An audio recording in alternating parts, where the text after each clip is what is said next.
Hope McCutcheon. Welcome to Ce-2, Shelter Entrepreneurs and Espresso. Raise your hands if this is your first time attending this event. Oh, you guys, awesome. Well, very glad to have you. Some of you guys are familiar to me anyway, so I'm glad to have you. This event has been going on since 2015.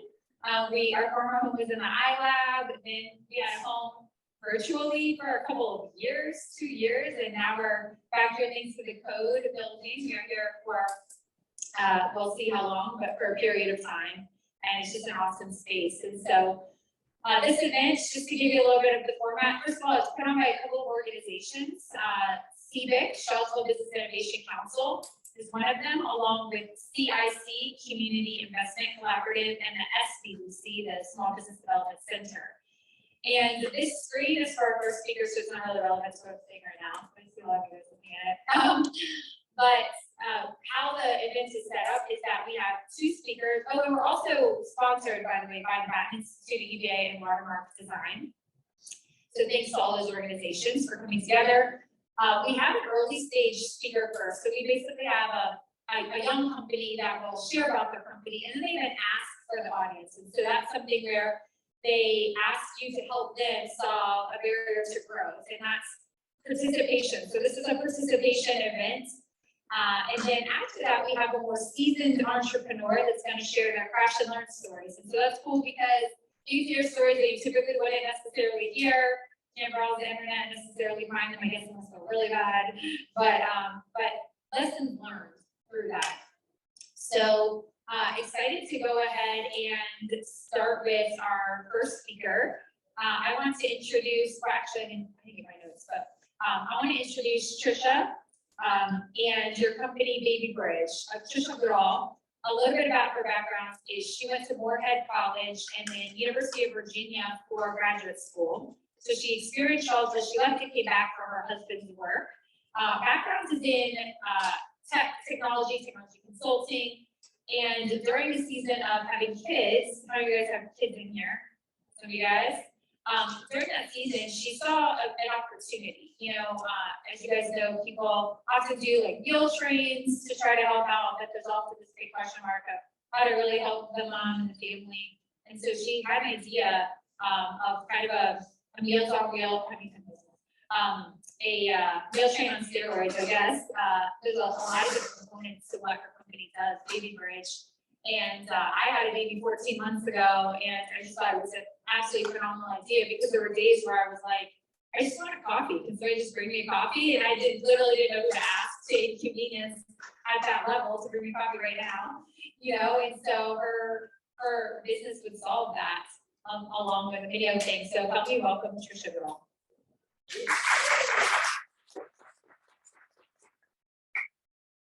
Thank you. I'm realizing I should probably put my coffee down. I'll just hold it. It'll be like my baby if I was a baby. Yeah, so as I said, I'm Trisha, and I'm very excited to be here. I'm the founder of Baby Bridge. And like she said, it's kind of like meal train on steroids. So like meal train and take the meal, all those other planning things, you set it up one time, and you can set it up for yourself. Someone else can set it up for a family. And I am noticing, I'm in the process of adjusting things, but there's the word postpartum in there, but I need to go through and comb and take that out so that we're accepting of adoptive parents, surrogate parents, all parents, because everybody needs a village. And we need to make sure everybody feels like they can have one. So once the bridge is set up, it's a super simple process to set up. So I'm just going to explain it with images here. So this is what it looks like when you try to set up a bridge. And you first answer, is it for you or for someone else? And there's just a questionnaire that you go through. And over the course of this questionnaire, you can put in things in advance. So say, well, I'm going in for a scheduled C-section. I know I'm going to need somebody to walk my dog. So you can go ahead and request that in advance. Like, my partner's out of town and I'm going to be in bed with the baby. Someone needs to come mow the lawn. So you can request these things in advance and put in email addresses of people that should get these updates and should hear about what's going on with you. So not only do you request it in advance, but it also has the feature of a weekly check-in. And the other thing that I have done over the course of a couple years is I became certified as a postpartum doula. And one of the things that was definitely true from my experience, that is true of all new mothers' experiences and parents, not just mothers, is that nobody asks how you're doing. And once the baby comes, the attention shifts from you to the baby. And so every check-in starts with how are you doing? And you don't have to think too hard about it. You just click a box, but it just gives you a brief moment to check in with yourself and say, how are you doing? After you answer how you're doing, then you can pick, what do you need this week?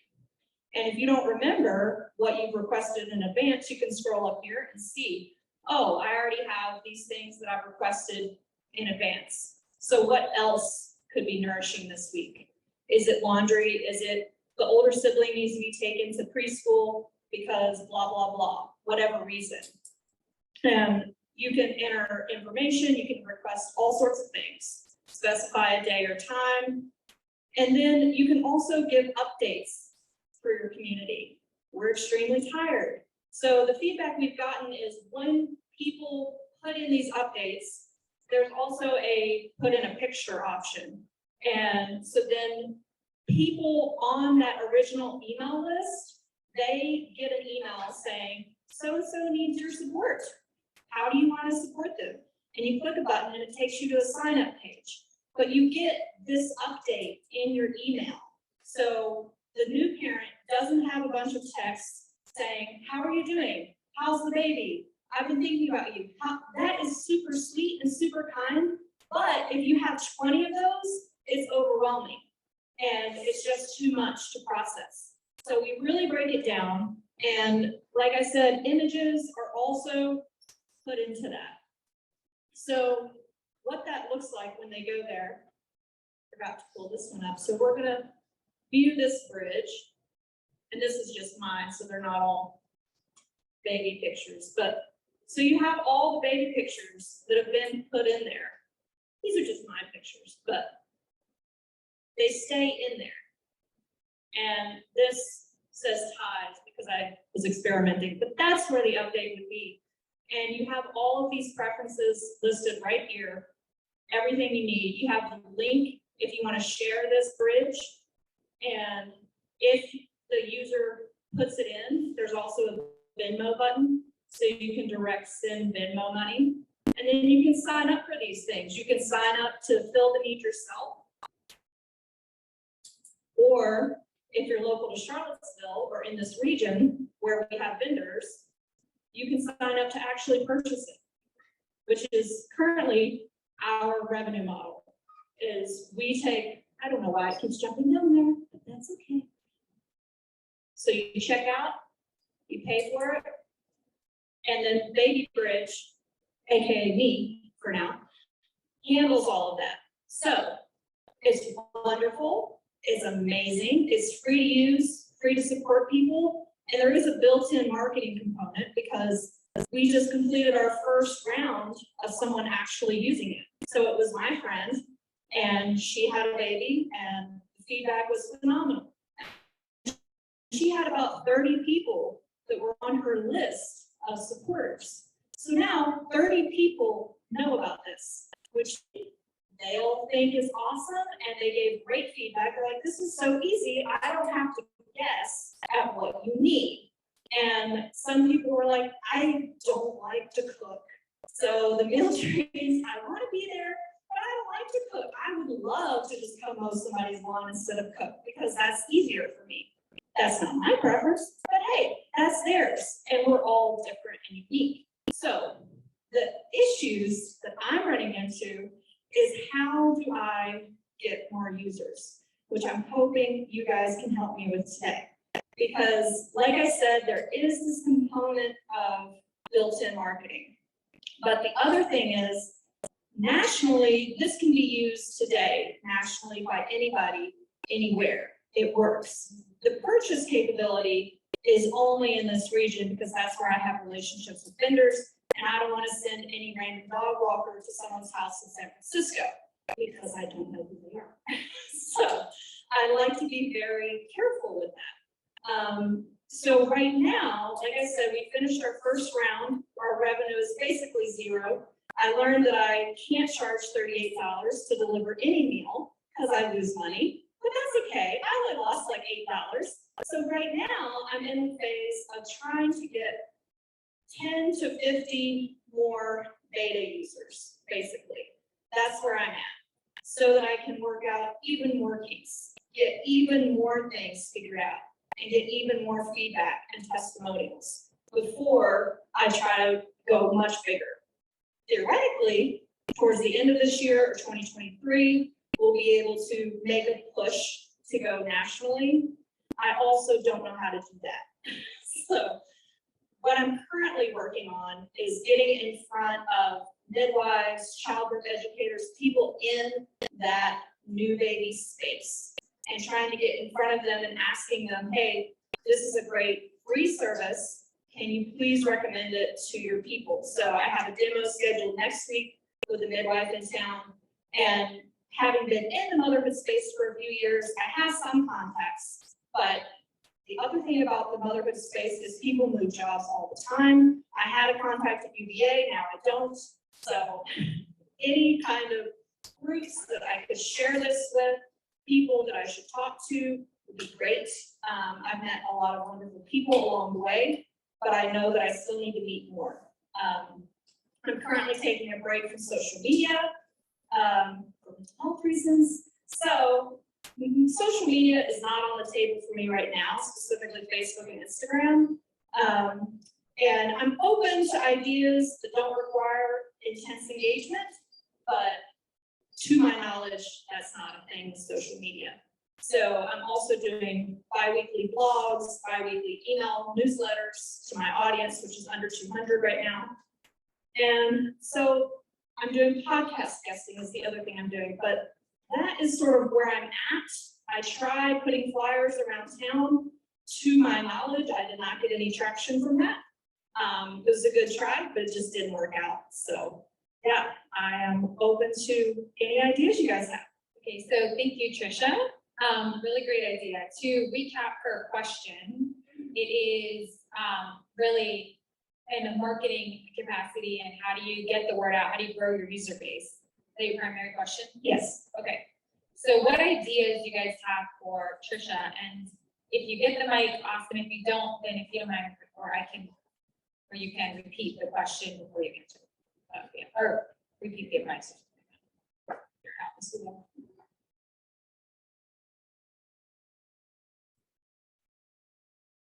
I think there's a couple of things that you could consider. One is, I do believe that Facebook groups, when you're ready to get back on social media, is probably a great space for you because there's lots of them and that's where you're going to find women who are in that stage of life.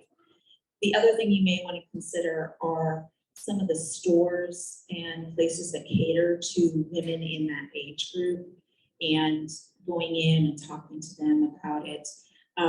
You can create special URLs or QR codes where you can track where things are coming from. So you have a very specific one, and when something comes in from there, then you can see, okay, this has some traction. I know you don't want to be on social media right now, but I do believe that that is probably one of the best places for your demographic, and particularly the groups. So you got to do what's right for you from a mental health perspective. But I would consider that in just trying to figure out a way to limit all the other garbage that you see on there and be real disciplined in what you're looking at and how you're engaging. Thank you, Mary Kay. Kind of piggyback on that about social media, but like, you mentioned that it requires intense engagement, which I assume means you feel like you have to go in there constantly and log in and nurture those accounts. And that is one aspect of it. But I mean, my first thought is about how do you allow users of this, like really what you want is your users to be the ones who are putting things on social media. And if I put myself in the position of, you know, I have 2 young children, we had the kids, we definitely could have used all this kind of help, probably still can, but the psychological psychological friction for me is, do I want to be emailing all my friends and relatives and saying, hey, like, come send us this stuff?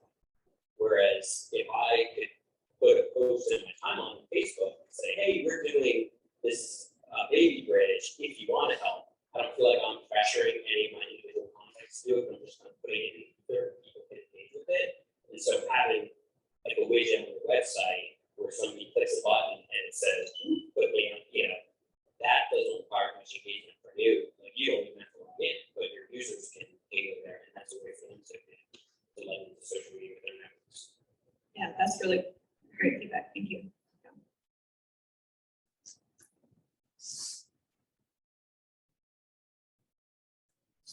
First of all, it's a great idea. Thank you for sharing it. My feedback is my friends who have done meal trains and things, they usually tap into their churches, small groups. So I recommend going there, talk to any church, small group leaders, and I think that's a great way to start getting the word out. Thanks. Yeah, I've started with one church, but I definitely need to do more. What about going to other businesses, women, and bloggers that focus on this baby space? One that comes to mind is Catherine Lynch, who's in Richmond. And she has a book she did called Slay Like a Mother. And she's, really captivated that motherhood audience. And if she can become a fan of yours, she could do a lot for promoting via her own blogs and her own social media and pushing towards you. The other thing is having a reciprocal, component to your website where you're also referring back to bloggers like that with that kind of content that would engage this audience. Yeah, I love that idea. And the influencer marketing world, which is similar to what you're talking about, is definitely something that I have on my long list. I don't know how to do it, but yeah, I like the specific recommendation. I'll definitely look her up. I think there's a little bit of fear there of like, oh, they're not gonna. Yeah, I know, right?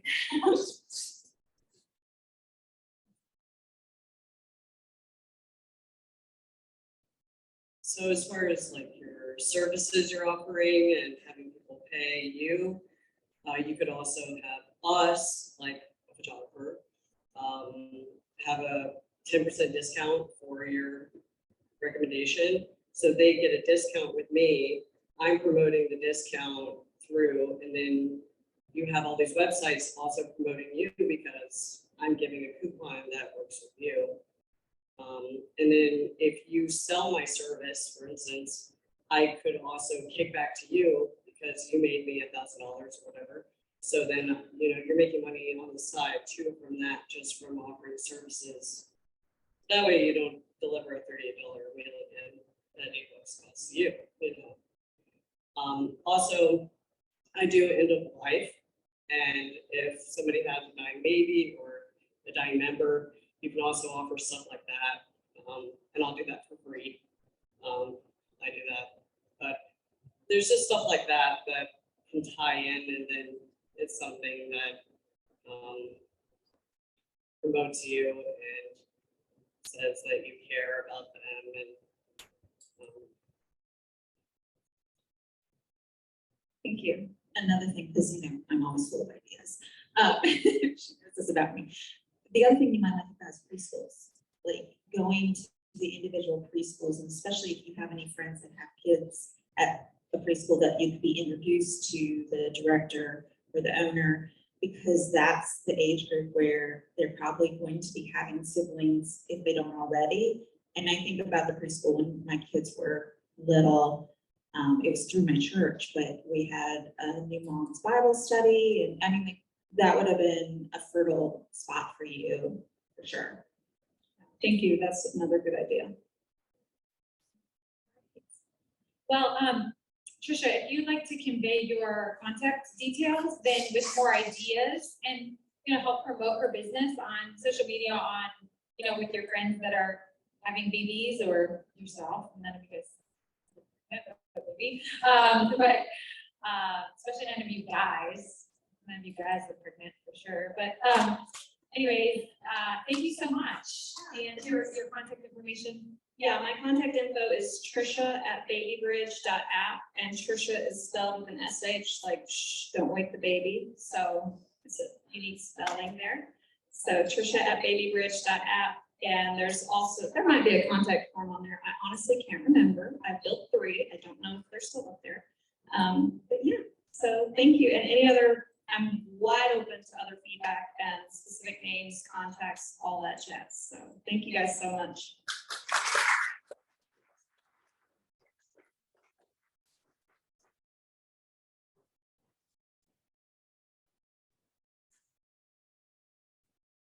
All right, thank you. All right, next, I am excited to introduce our Crash and Learn, we call it, our Crash and Learn speaker, Andrew Beninti, and a little bit about his background. He actually has 35 years of experience in all aspects of real estate. He actually is finished also as a UVA grad. He was a co-captain of the UVA basketball team. Rob says he still has pretty mean handles,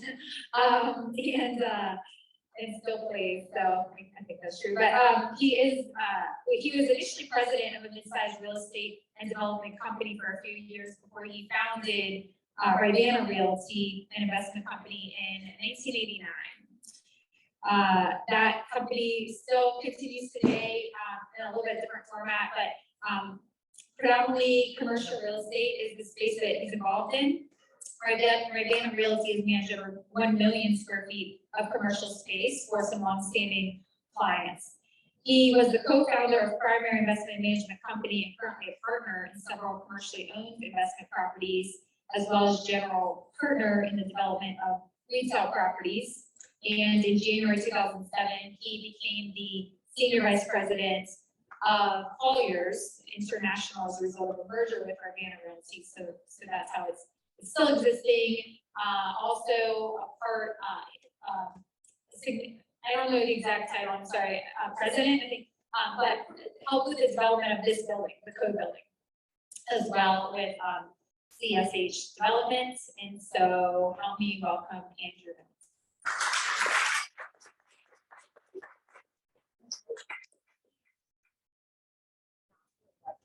I can turn it if you want to be over there. This is great. This wherever you want me. I made a few All right, let me notes. turn you over there. You're good. Off the top of my head, so I'll try and stay No, within view. You're good, Uh, right there. So first of all, when Hope, and I guess you all know Rob Archer, yeah, right? Okay, so when they came to me and said, oh, we need a quick speaker, and it's crash and burn, which is what I heard. And I was like, so I'm the one that came to mind, crash and burn, like, okay. So hopefully I can take crash and burn and make it crash and learn. Because as you can tell from looking at me, I obviously have a lot of years of experience. I'm not, my thoughts, I guess, and advice today are really not so much about a specific road that we all might take, for success.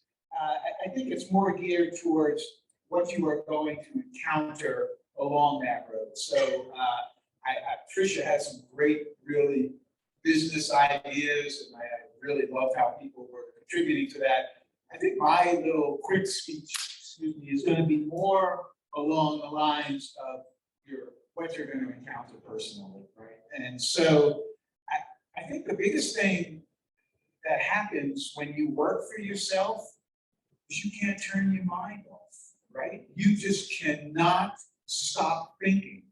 And so, and this can cause a lot of, I've been married for, thank goodness, for 49 years, but this can cause a lot of conflict within your family and the dynamics of whatever relationships that you have. So you got to early on get the family on board, and they got to understand that texts, emails, phone calls. You might be sitting at the beach in St. John, and Dad, come on, we're going in the water. Then the phone rings. What are we going to do here? I mean, this is the path that you are choosing, and with that path, you have got to bring your family along. And I can just tell you war stories, and we all have them, but I mean, I'm literally in the Sistine Chapel, I forget to turn my phone off, right? And my wife, Fran, is looking at me like, I'm gonna kill you, I really am gonna kill you. If that phone goes off one more time. So try your best, get everybody on board, and I think you'll have a much happier, life anyway. To me, that's really probably the most important thing that you could do. The other thing is, it takes a certain temperament to want to pay yourself, right? I mean, so I Hope alluded to the fact that I still play some pickup basketball. I'm 69 years old, so I go over to the university, I play with the college students, and it causes me, really great joy. I can still continue to do that. But so I might be there at 4 o'clock, 3 o'clock, 5 o'clock, whatever different time. So after a while, some of the kids will come and they'll say, "You're a professor here?" And I would say, "No, they said, "Well, how do you come? I mean, how can you just come? You have a job? What are you retired?" And I'm saying, "No, I work for myself." And then their eyes get real big. "Okay, this is great. You work for yourself. You get to come to the gym. You get to do whatever the hell you want. This is the job that I want." But then I have to explain to them that normally you work from Monday to Friday. Friday, you get it if you have a job. You work for Wells Fargo. You work for somewhere. Friday comes, boom, direct deposit. The check hits your account. My Friday comes and I'm like, is there any money left for me? After I take care of everybody else that I'm trying to take care of. So it's a temperament. You just have to put yourself in that state that there's uncertainty and your income is not going to just follow a direct path. I think maybe my 2 daughters have learned from their father that this isn't the easiest of lives because they both became school teachers. So they're gonna get their 25 years in, and then they're gonna go on about their life while dad is gonna still continue to struggle along. Just remember that the temperament is the real key. Just a couple of things. These are simple things, but work on your strengths. All right, as a parent and everything, we're always trying to improve our children and help them to get better at this and better at that. But then as I got older and actually in sports as well, I realized that I need to spend more energy on the things that I'm good at and not worry so much about the things that I'm not good at, because you can find people to help you with the things that you're not good at. So figure out what you're good at. In my case, it was probably people skills, right? I have a pretty good people skills, so I wasn't worried so much about doing the math to figure out how much money we were going to make. I left that to someone else. I was trying to figure out how do we get to that client to help us make the money. So I think that's one of the important things. Again, surround yourself. This kind of hits the same thing with good people. When I was asked to, I'm the president of CSH Development, which is the company that kind of managed the building and the process of this building. Well, I don't have really any skills to build a building like this. I mean, I can't, figure out how this is all going to work out, but putting the team together, that I was pretty good at. And, getting somebody like Rob Archer to run co-working and some of the decisions that we made, that's what brings you to where you are today. So, and in those decision processes, we all know this, but don't surround yourself with people that just tell you what you want to hear, right? I mean, everybody wants to get close to the boss and, wants to be good, wants to be helpful, but they just tell you what you want to hear. That really doesn't. You need some people to say, "Wait a minute, that's not the right decision. We're gonna take another course anyway." I was very interested in the talk because, you know, as we talk more about social media, and the things that come with it and all of the interaction and mass mailings and everything else, we're all still selling something at the end of the day. So people skills, folks, people skills, be able to, you talked about going out to see the preschools or going out to see the church. Well, you know, you've got to be good at that. And I think that obviously I'm an older generation and, but I am keeping up with social media a little bit, but I just want to emphasize people skills, people skills, people skills, and let the others be great at getting your message out via the different media, social medias that we have.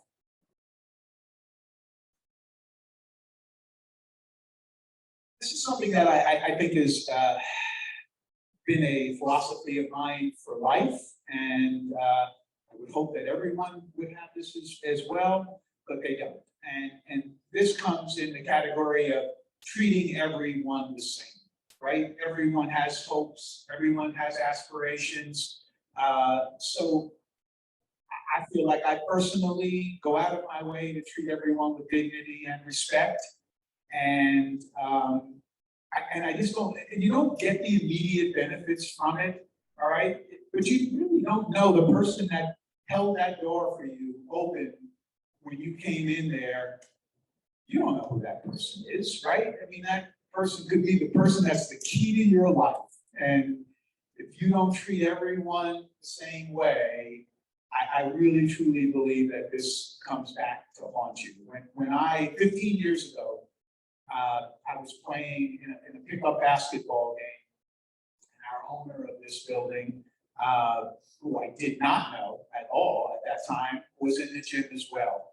And he had been there a couple of days, and we had played some basketball games, and he wasn't playing. He just was shooting on the side, right? So one day I was just like, this is kind of strange. So I went up to him and I said, do you want to play in the full court game? And he said, yeah, I'd like to play. So he came, he played for 6 months or whatever. You know, I didn't know I was doing anything special, right? But I did invite him to play. He did play. 15 years later, I literally hadn't seen him probably for 15 years later. It's time to get this building under construction, and he turns to his advisors and says, you know, you remember, there's a guy at the gym, Andrew, you know, and he was like so nice and everything. And, you know, he helped us and I helped him put the real estate together. He's, you know, maybe why don't you talk to Andrew and see if maybe he would want to help us in building the building. So it really does have some real life benefits. I just didn't know about it, you know, that was going to happen, that I was going to get this lifetime opportunity at my age in order to do this. So just pay attention to the waiters, waitresses, everybody who's serving you, anybody who's helping you, and hopefully they'll do the same for you as well. Please leave your egos at the door. All right, this is developers, real estate. I have, again, as Hope said, I have the war stories for everything. Okay, so I have made every single mistake that you could possibly make, but ego just gets in your way. All right, so when it came time, I helped again the owner put this together, the real estate. We assembled 3 different pieces, and then I said, okay, who's going to develop the property for you? And a couple of his lieutenants were like, I said, well, you have full-time jobs, you're not going to do this. And then they said, okay. I said, let me give you the names of a few really good developers. So a couple of developers come in, they sit down with the owner has a vision of what he would like. The developers have a vision of what they think, how it should be done. This building should be a square. We can maximize the square footage. We can do this, we can do, oh, why would you put an auditorium in? You can't make any money on an auditorium, this, that, and the other. Well, obviously none of them got the job, right? So you have to listen to what people want. Even though I may have thought this building should have been a square as well, because we could make more money on it, it wasn't what the client wanted. So I had to leave my ego at check at the door, and that's what got me involved in this nice project. I think, one final point, and then I'm going to give you a couple of the biggest mistakes that I've probably made. Networking, what you're doing today, extremely important. When we have a mission statement for this building. Find it here. I think you'll find it kind of interesting when we're putting the building together. Excuse me for the mic going in and out. I hope I'm speaking loud enough. The Code Project mission is to bring together the Charlottesville community by creating an ecosystem for multi-sector innovators. Code will be an environment where interaction between tenants, Code community members, and the wider Central Virginia community is intentionally promoted. So again, if you want to stand there with a cocktail in your hand and chat with somebody, generally speaking, I prefer not to. But I do think it's a necessary evil. And so get yourselves out there and let people see you, let them know who you are.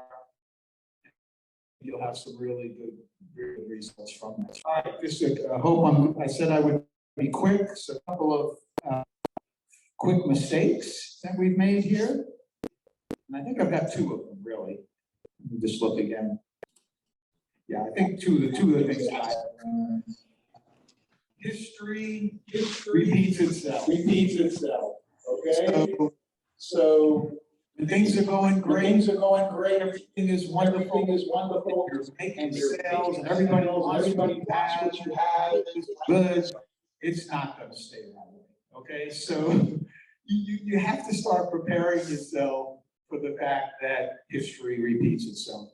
So in 2008, I do see some people that would remember 2008 when the crash came, affected many of our lives. I was really doing very well at that point in time in my life, probably about 55. I was thinking, gosh, I can retire pretty soon, all of this kind of good stuff. But history repeated itself, and I had forgotten about the previous recessions that we had and kept thinking, oh, this is going to be great. I can buy another property. I can buy another house. I can buy land in Green, Culpeper, that boom. And then here we are, where we are today. So are we approaching that again? Some people may say that this is where we're heading again, but I just remember that things don't always stay rosy. So do have some plans for when things slow down and whatever your idea is not being received as well by the public that you would like it. The other thing is, and I think Tricia can understand this, is when you're running your own business, you get bogged down in the details.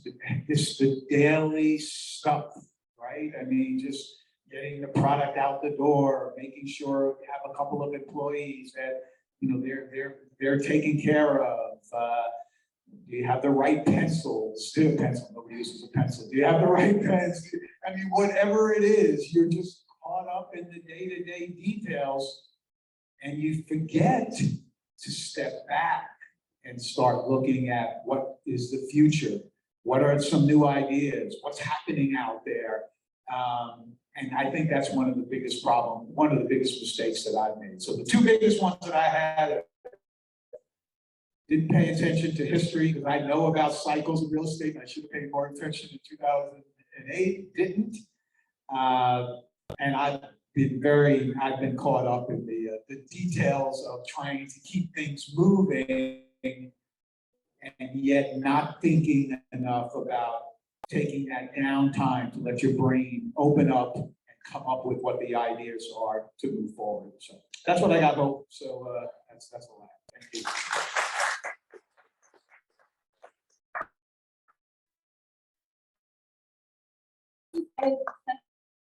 Tracy, that your character and all of your stories. So definitely some integrity. Appreciate it. So and come back anytime. By the way, we're here the third Tuesday of every month. Okay.